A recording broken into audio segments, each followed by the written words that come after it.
The lawyer had already repeated the sentence twice, but King Charles still stared at him as though he'd spoken in another language.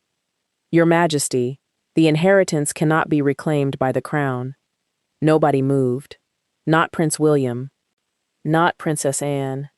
Not even Camilla, who had been whispering to Charles only seconds earlier. Across the table, Prince Edward quietly closed the navy folder in front of him. He hadn't raised his voice. He hadn't accused anyone. He didn't need to, because the document inside that folder had just exposed something the palace had spent years trying not to discuss. Charles hadn't merely delayed Edward's future. He may have tried to control something that had never belonged to him. But the real shock wasn't that Edward had inherited something. It was what his father had placed beyond the king's reach. 3 hours earlier, Edward had entered the palace through a private side entrance with Sophie beside him. No photographers, no ceremonial car, no announcement from the palace press office. Just Edward, Sophie, 2 solicitors, and a locked document case that never left the senior lawyer's hand. That alone caused concern. Edward was normally the brother who avoided confrontation. Anne challenged decisions directly. Andrew created crises simply by entering the conversation. But Edward waited. He watched.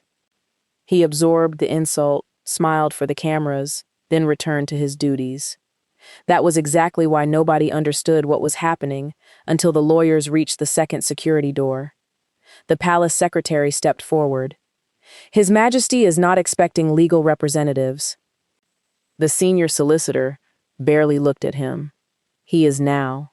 Wait, Edward had brought lawyers to confront the king?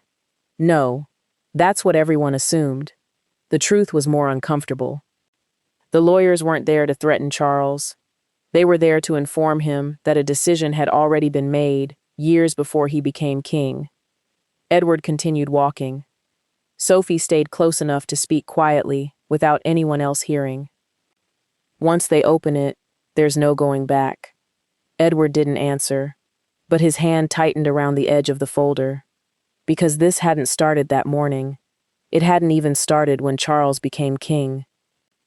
It began decades earlier, with a promise almost everyone remembered, but nobody seemed willing to define.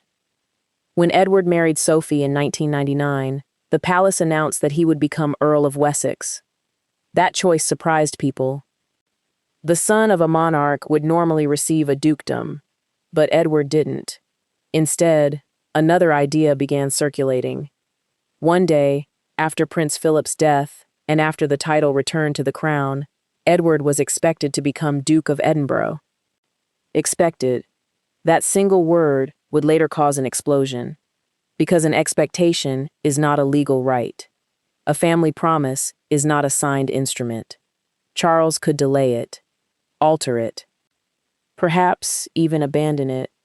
At least, that was what people around him believed. But Prince Philip apparently understood something about royal promises. They last only as long as the person making them remains powerful.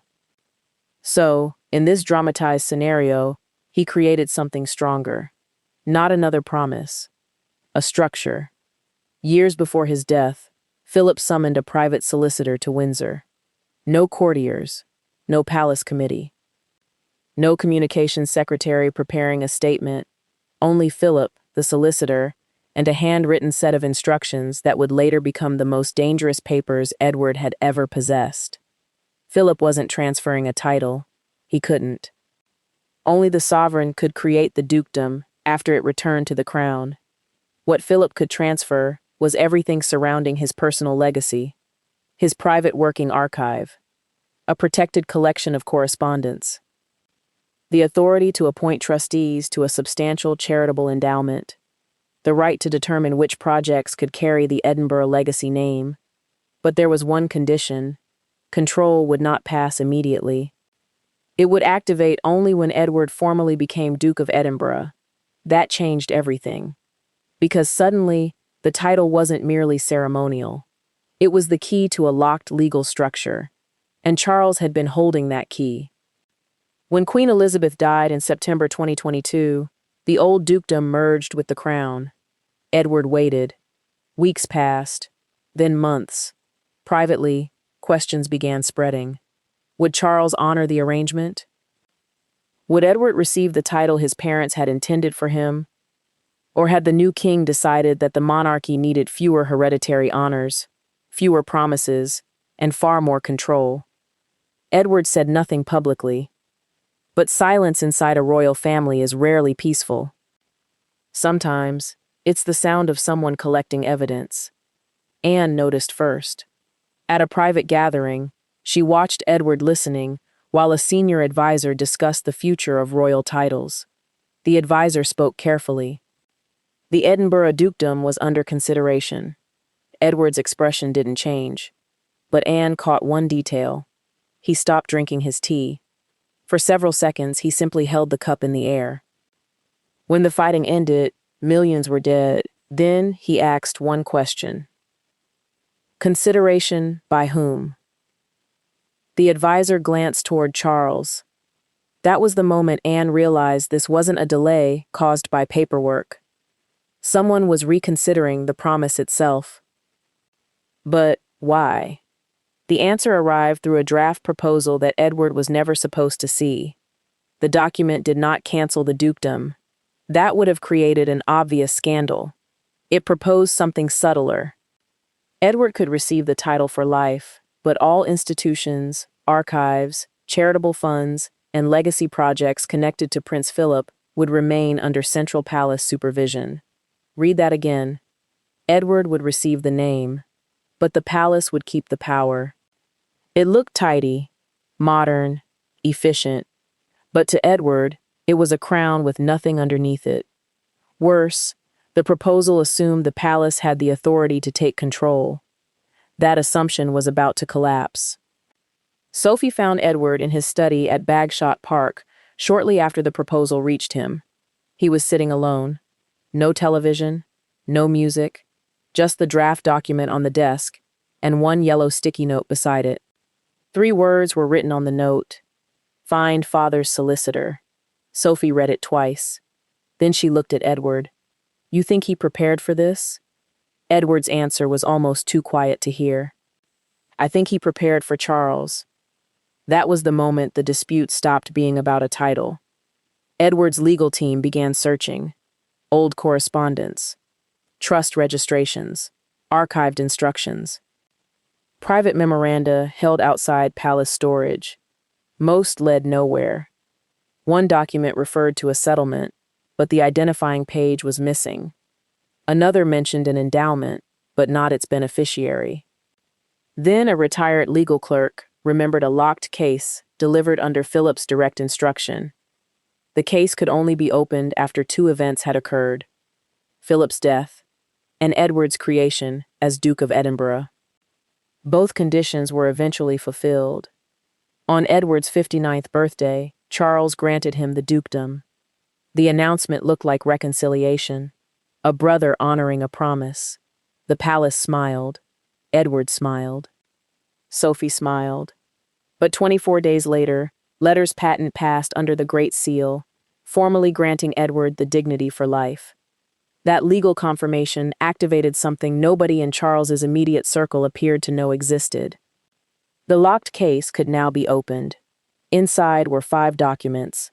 The first transferred control of Philip's private working archive to an independent trust. The second named Edward as the future protector of that trust. The third blocked any reigning sovereign from removing the protector without evidence of serious misconduct. The fourth placed the associated endowment beyond direct palace administration. But the 5th document was the one Edward kept reading. It was a letter from Philip. Not sentimental, not gentle. Philip rarely wasted words when blunt ones would do. You will be encouraged to accept the appearance of responsibility while others retain the authority. Do not. Edward read that line in silence. Then he reached the final paragraph. The legacy must serve its purpose, not the comfort of the court. There it was. Philip hadn't just left Edward an inheritance. He left him a warning. But why had Charles's advisors never discovered the trust? because it had been designed to remain dormant. Before Edward became Duke, he had no controlling authority. The palace could see fragments of the structure, but not the final mechanism. It looked like an inactive collection of private arrangements. Nothing dangerous, nothing urgent. Then Charles granted the title. The king himself turned the key. Now Edward's lawyers had come to tell him what he had activated. Halfway through that meeting, the palace atmosphere changed. Charles initially believed the issue could be resolved privately. A revised memorandum, a new administrative agreement. Perhaps Edward could remain ceremonial protector, while palace officials handled the decisions. But the solicitor rejected each suggestion, politely, calmly, completely. The protector is not an honorary position. Charles leaned back. Everything associated with my father's public work affects the monarchy. The lawyer opened the second document. His Royal Highness anticipated that argument. That sentence hit the room like broken glass. Camilla turned toward Edward. You knew this before accepting the title? Edward looked directly at her. No, but my father knew before Charles offered it. Wait, what? Philip had prepared a legal answer to a dispute that hadn't happened yet, unless he believed it was inevitable. Anne reached for the document. The lawyer passed her a certified copy. She read the relevant clause once, then again. William watched her expression. What does it say? Anne didn't look up. It says the sovereign may support the trust. She paused, but cannot direct it. Charles's face hardened. That distinction was devastating. Support meant the palace could cooperate. Direct meant the palace controlled the outcome. Philip had allowed the first. He had forbidden the second. But there was still one escape. Charles's private secretary pointed to the clause requiring Edward to be Duke of Edinburgh. The title had been granted for Edward's lifetime. It would not automatically pass to James. Eventually, it would return to the crown. Surely that meant Edward's authority over the legacy would also expire. The solicitor nodded. It does. For the first time, Charles appeared relieved. Then the lawyer continued. Upon the Duke's death, he appoints his successor as protector. The relief vanished. Edward's control was temporary, but his power to decide who followed him was not. The palace had spent months worrying about whether Edward would receive Philip's title. Nobody had asked what Edward might one day do with Philip's authority. That's your reminder to subscribe, because the next part is where a family disagreement becomes a direct challenge to the palace itself. Charles asked the question nobody else wanted to ask. Who are you planning to appoint? Edward didn't respond. Not immediately. He looked at Sophie, then at Anne. Finally, he glanced toward William. That single movement created 3 new possibilities. Sophie could protect the work as Philip's devoted daughter-in-law. Anne could turn the trust into an immovable fortress. William could bring the entire Edinburgh legacy into the future reign, while keeping it outside Charles's control. But Edward said none of their names. I haven't decided. Charles wasn't satisfied. This concerns the crown. Edward's voice remained calm. No, that's what the documents were designed to prevent. Nobody spoke after that, because Edward had just contradicted the king inside his own palace. Not loudly, not disrespectfully, but legally. Camilla attempted to soften the moment. Surely your father wouldn't have wanted this to divide the family. Edward turned toward her. My father created it because the family was already divided. That landed harder than shouting ever could. But the worst humiliation was still inside the folder. The endowment attached to the trust was larger than anyone expected. Not because Philip had secretly hidden an impossible personal fortune. The structure contained decades of donations, investment growth, publishing rights, private licensing arrangements, and assets committed specifically to his legacy projects. When the fighting ended, millions were dead. He couldn't use it for homes, cars, or private expenses. But he controlled the appointments that determined how it would be protected and distributed. That distinction made the inheritance more powerful, not less. Money can be spent. Authority can outlive you. Charles asked to see the full financial schedule. The solicitor declined. The king stared at him. You are refusing a request from the sovereign? I am following instructions issued by the trust's founder, Philip. Even after death, he was controlling the room. Then Anne noticed a handwritten notation beside one clause, initialed by Queen Elizabeth. She froze. Philip had created the structure, but the late queen had reviewed it, possibly approved it. Edward had believed this was his father's final protection. Now the document suggested his mother had known too. Anne placed the page flat on the table. Charles, you need to see this. The queen's notation was brief. Agreed. ER. 2 words. That was all. But those 2 words destroyed the palace's strongest defense. Charles could claim Philip acted privately. He could argue the trust interfered with royal administration. But Queen Elizabeth had apparently seen the arrangement while she was sovereign. She hadn't blocked it. She'd agreed. Charles looked at Edward as though seeing his younger brother for the first time. Did Mother ever speak to you about this? Once. The room leaned toward him. Edward remembered the conversation clearly. It happened during one of their final private meetings. The Queen had been tired. Her voice was softer than he remembered, but her instructions were precise. She told him duty was often given publicly, then weakened privately. She warned him not to confuse family approval with legal protection. Edward hadn't understood. Not then. He thought she was speaking about the dukedom. She was actually speaking about everything hidden behind it. What exactly did she say? William asked. Edward looked at the Queen's initials. She said, Your father left you the burden. Make certain nobody reduces it to a decoration. There was no comeback to that. No administrative solution. No palace wording clever enough to erase it. The title Charles had delayed was never the full inheritance. It was merely the trigger. But one question remained. Why had Edward waited until now to bring the lawyers into the palace? He had known about the trust since shortly after receiving the title. He could have asserted control immediately. He didn't. For months, he allowed palace officials to behave as though the legacy remained under their supervision. He attended meetings, listened to proposals, approved nothing. Then, one decision forced his hand. A palace committee prepared to merge several of Philip's projects into a broader royal initiative carrying Charles's name. Philip's identity would remain in historical references, but control, branding, and future direction would shift toward the king's office. To the advisors, it was consolidation. To Edward, it was exactly what his father had warned him about. The appearance of responsibility, while others retained the authority. Edward requested that the proposal be withdrawn. It wasn't.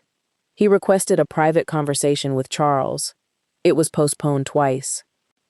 On the third occasion, Edward received a message through an aide rather than his brother. The matter has been settled. That was the mistake. Charles believed the matter was settled because the palace had made a decision. Edward knew it wasn't settled until the trust agreed. So he stopped requesting meetings. He called the lawyers. Back inside the palace room, the senior solicitor removed one final paper, a formal notice. The proposed merger had been blocked. All use of the Edinburgh legacy name required approval from Edward's trustees. Any public announcement suggesting otherwise would be challenged. The palace could no longer proceed. Charles read the notice slowly. Then he looked at his brother. You would challenge the crown publicly? Edward's expression finally changed. Not anger, pain. I asked you privately. That was the sentence Charles couldn't escape. Edward hadn't arrived looking for a fight. He arrived after every quieter door had been closed. William stood near the window, watching the reflection of his father and uncle in the glass. 2 brothers, one born to inherit the crown, the other expected to accept whatever remained. But Philip had reversed that balance in one carefully protected area. He gave Edward something Charles could not absorb, could not rename, could not delay again. Anne returned the documents to the solicitor. Her verdict was brutally simple. Father knew exactly what he was doing. Camilla looked toward Charles, perhaps expecting him to end the meeting. He couldn't. A king can dismiss an advisor. He can change a household appointment. He can withdraw access, rearrange duties, delay honors. But he cannot simply erase a valid legal structure because its existence is embarrassing. Charles finally asked everyone except Edward to leave. Sophie hesitated. Edward nodded. She followed the others into the corridor, but Anne remained near the door for one extra second. She looked at Edward, then Charles. Don't make him ask twice again. The door closed.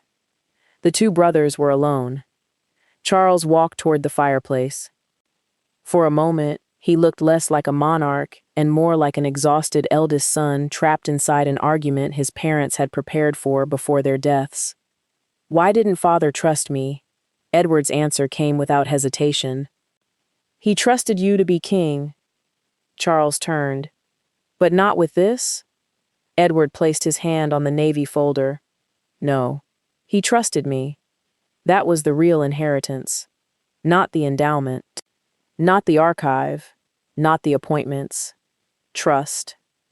Philip had looked at all his children, all the courtiers, all the possible futures of the monarchy, then chosen Edward to guard the part of his life that mattered most to him.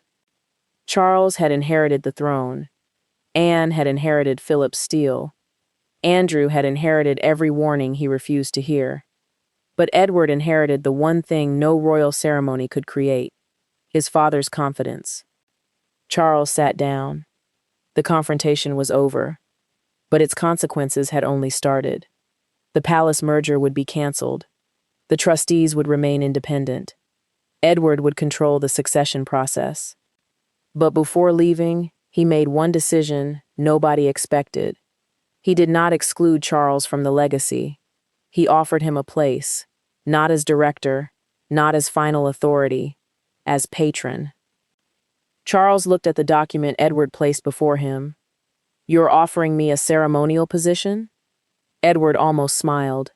No, I'm offering you the chance to support Father's work without owning it. The reversal was complete. For years, Edward had waited for Charles to decide what he would receive. Now Charles was waiting for Edward to decide what role he could have. The king signed nothing that day. Perhaps pride stopped him. Perhaps shock. Perhaps he finally understood why Philip had built the trust outside the palace walls. Edward gathered the papers. At the door, Charles called his name. Was this always what you wanted? Edward looked back at his brother. No. He opened the door. I wanted you to keep your word. Then he walked into the corridor, where Sophie was waiting. The lawyers followed. Anne watched from the far end without saying a word. Behind Edward, the doors to the king's room slowly closed, but in his hand was the navy folder Charles could not command him to surrender. A folder containing no crown, no throne, no public proclamation, just a dead father's decision, protected by law, and one sentence that had finally become impossible for the palace to ignore. When the fighting ended, millions were dead. Tell me in the comments, did Prince Philip choose Edward because he was the quietest member of the family, or because he knew the quietest one would be the hardest to control?